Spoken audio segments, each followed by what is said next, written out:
make a homemade chicken pot pie. No, wait. That's too much work. Let's make a lazy chicken pot pie.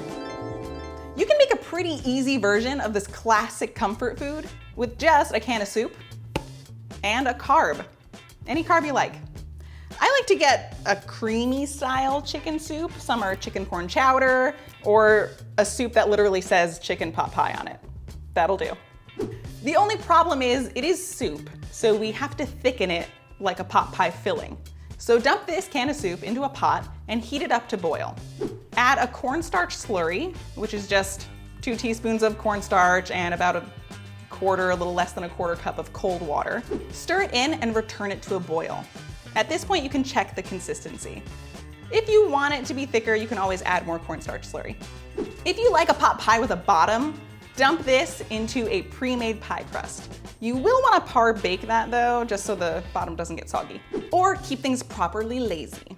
And dump this into any kind of cooking vessel, a loaf pan, a cake pan, one of these small ceramic dishes, and then top it with your carb.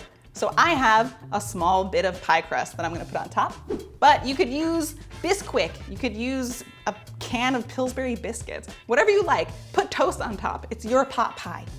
Bake this at 375 until the topping is nicely browned and the filling is bubbling. That's it. Cozy up with your own lazy pot pie and enjoy.